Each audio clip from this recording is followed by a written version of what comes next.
Hey, what's going on, everybody? Commander Crane here, and we are back with another Pioneer deck tech. And today we're going to be talking about Abzan Clerics in Pioneer. I'm very excited to bring the list to you.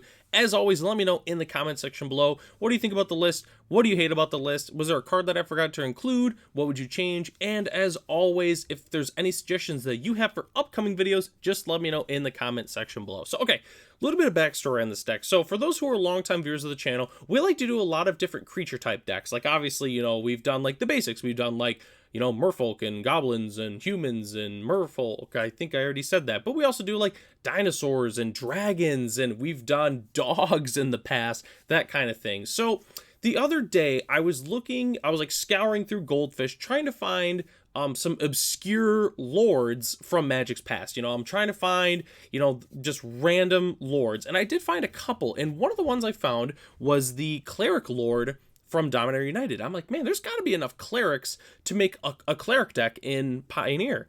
And, kind of started looking at a bunch of different clerics.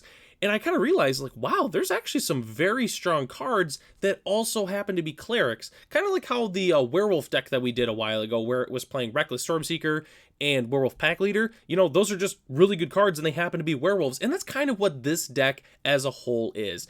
I like to think of this deck as a combination of like Soul Sisters mixed with hardened scales decks. It's very, very fun, and we'll kind of hop into it here. Okay, so our first slide here is what I call like the Soul Sister package. So whenever a creature enters, we gain a life. So we're playing 4 Lunarch Veteran, 4 Elas Ilkor Sadistic Pilgrim, and 4 Cleric of Life's Bond. So obviously Lunarch Veteran sees a lot of play in standard. When it enters, you gain 1 life. Disturb, the backside's a 1/1 flyer. When a creature leaves play, we gain 1 life. Figured I would also include that on there, but the front side's kind of the main one that matters. So Elas Ilkor is a very, very strong uncommon from Dominator United. I haven't really seen it get a lot of play for the most part in the format. It's extremely good. Obviously, 2/2 Death Touch.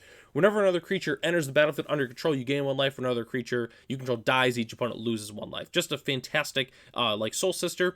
And then Cleric of Life's Bond is kind of a unique one. Whenever another cleric enters the battlefield, you gain 1 life. And whenever you gain life for the first time each turn, put a +1/+1 counter on Cleric of Life's Bond. So obviously it gets a little bit bigger, as we play more clerics, which is obviously exactly what we're going to be doing. So this is our life gain package, and the next slide I want to show is kind of our 1/1 counter / boosting package. So obviously we're playing 4 Shadowrite Priest. It's our lord. It's a 2/2 for 2. Other clerics you control get +1/+1. Then we can tap 3 black and tap it. Sacrifice another cleric. Search your library for a black creature card. Put it onto the battlefield. Then shuffle. So I thought about trying to get like a spicy black card that we could put as a 1-of in this deck, just to, have in here. And I really didn't find one for the most part. So my thought process was, it's still a really good lord. It's a 2-mana lord. But on top of that, late game, if we get there, we have a bunch of mana, we can sacrifice our Luminarch Veteran, and we can just grab another Shadowrite Priest. That was kind of my thought process. I couldn't really find a good black card to really splash in here for the most part, but it's still fantastic. A 2-mana lord that gives our creatures +1/+1 is still a fantastic rate. All right, so this next slide, well, not next slide, but these 2 creatures are kind of our 1/1 counter package. We're playing 2 Luminarch Aspirant, obviously a really good card. Being in combat, we get a +1/+1 counter on a creature, which definitely adds up, especially with Conclave Mentor, which is secretly a cleric. If 1 or more +1/+1 counters would be put on a creature control, that many +1 are put on instead, and then when it dies, you gain life equal to its power. So obviously, Conclave Mentor, Luminarch Aspirant are a really, really good combination, but obviously we need more 1/1 counter creatures. What other creatures are going to be getting +1/+1 counters so we can stack them up? Well, it's on our next slide here. We're playing 4 Voice of the Blessed and 3 Trelasara Moon Dancer. Obviously, they both have the text where whenever you gain life, they get a +1/+1 counter. Obviously, both are a little bit different though. So Voice of the Blessed, whenever you gain life, put a +1/+1 counter on it. As long as it has 4 more counters on it, it has Flying and Vigilance, so it becomes a 6/6 Flying Vigilant. And then if it has 10 or more +1/+1 counters on it, it has Indestructible. So obviously, we're playing all of our life gain creatures that were on our first slide. Our second slide, we've obviously got the Centaur Courser, but the oh my gosh, what's the name of it? Conclave Metro, there it is, sorry. That doubles our counters, which can kind of help our Voice of the Blessed and Trilasara get very, very big, very, very fast. So, which obviously these cards are fantastic when they're getting doubles because, obviously, like a Johnny's Pride Mate gets very out of hand very quick. You gain all that life. A creature enters, you gain a life. Oh, that entered. I played a land that gains me life. It gets bigger. Played another creature, it gets even bigger. So when we're playing a essentially 1/1 counter doubler on top of that, these cards are going to get out of hand extremely fast. So definitely a very big fan of that package.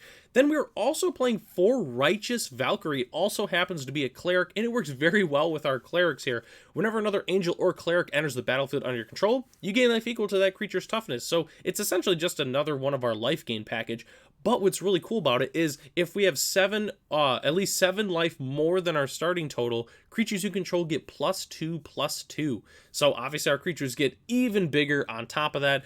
For those who know about the Angel deck in Pioneer, Righteous Valkyrie is extremely powerful. Everybody knows what this card does. It gets huge. They do stack as well. So if we have 2 Righteous Valkyries, then our creatures are getting +4/+4, which is just absolutely incredible. So that's our entire creature package here, but we're not done yet. We still got to talk about a couple cards. We're playing 2 Vanishing Verse as our main removal spell. Again, exiles a monocolored permanent, pretty much takes care of, well, pretty much every problematic permanent for the most part in the metagame. So that's why we're just playing 2 copies of it. And then we're also playing 4 Collected Company. No surprise to anyone, the card does some very, very silly things. Top 6, we put 2 of our best creatures with CMC 3 or less into play, which guess what? All of our creatures are CMC 3 or less. So we're going to be putting creatures into play very, very easily with Collected Company. So that's our entire main board, except for our lands, which we're going to talk about that real quick. We're playing 4 Razorverge Thicket, 4 Concealed Courtyard, and 1 Blooming Marsh. We're also playing 3 Godless Shrine, 3 Temple Guard, 2 Mutavault, because guess what? It's a cleric, technically. It's a cleric, which counts for getting +1/+1. There's definitely some cool things we can do with the Mutavault, like if we put +1/+1 counters on it. Even if it's not a creature anymore, it still keeps those counters, which is very, very cool. And then rounding out our lands, we're playing 1 Aganjo and 1 Beseiju, obviously free channel lands. Why wouldn't we play them? And then we're also playing 2 basic planes. So as our spicy land of the day, I decided to do the Dominaria United planes, just because we have some cards that are from Dominaria United. I figured I would feature it on there. Also, that artwork is just beautiful. You got the feathers going, you got the castles in the background. I believe that's Sarah's emissary up kind of in the middle left there or something like that. But anyways, so very, very cool art, and that's our entire main board. But don't go anywhere. We still have to talk about our sideboard as well as some budget options. So obviously sideboarding, we're going to need some Graveyard Hate. Rest in Peace is the best answer for this, obviously, because it's white. Why wouldn't we play it? The only thing with Rest in Peace is it can shut down our death triggers. So if you want to go ahead and dodge that, you can play a card like Soul Guide Lantern. That would be fine. That's personally what I would do, either Rest in Peace or the Soul Guide Lantern. Then obviously we're going to need some extra removal, which we're Abzan, so we have excellent extra removal. If we want to play like Declaration Stone, Abrupt Decay, Assassin's Trophy, we kind of get our pick of the litter for the most part for extra removal. I would personally recommend Assassin's Trophy just because it hits everything. Creatures, planeswalkers, lands, it takes care of all of them. And then our last thing here, I included Dampening Sphere and Deafening Silence, just because they're very, very good prison pieces. Obviously, Dampening Sphere, good against the Mono Green decks, the Lotus combo, also solid against Arclight Phoenix. Deafening Silence is great against a number of different decks. It's great against the Arclight Phoenix deck. Pretty solid against Mono Green and the Lotus combo. So we're really just hating on those 3 decks with these cards, but they also have some other niche use as well. And as always, this is my sideboard that I'm personally playing for pretty much my local metagame. Feel free to go ahead and change up the sideboard though if you'd like, and the deck list is in the description below if you'd like to check out my exact numbers of what I'm playing. And the last thing we have to talk about here is the budget options. So this is what I would recommend if you're looking to, maybe make the deck a little bit cheaper. So obviously cut the Collected Companies. They're not like crazy pricey, but $10-15 a piece. That does add up pretty quick. You could also cut the shock in the utility lands, and I would just play the fast lands, the pain lands, and the slow lands. Those are the best budget dual lands that can enter untapped pretty much. But if you're really looking to cut costs, maybe get around to that $50 range, I would recommend just playing Selesnya or Orzhov Clerics over the Abzan Clerics. So obviously, Selesnya, you kind of go, you still get the entire life gain package. You get the Conclave Mentor, you get the Luminarch Aspirants, that kind of thing. But with the Orzhov, you get a couple of more of the Soul Sisters. You actually get more of the Soul Sisters, realistically. And obviously, you get the Cleric Lord. So you kind of have to pick or choose a little bit. But regardless, though, still playing, Selesnya or Orzhov is definitely the way to go if you're trying to, keep costs down a little bit, have a fun Friday Night Magic deck to play. So that is the entire deck tech. Thank you, everybody, for watching. This was a very, very fun deck to build. I never expected to build Clerics on the channel, but this list is sweet. So let me know in the comment section below if you do end up building a deck like this. So I'm Commander Crane. Thanks for watching this video, and I'll catch you in the next one.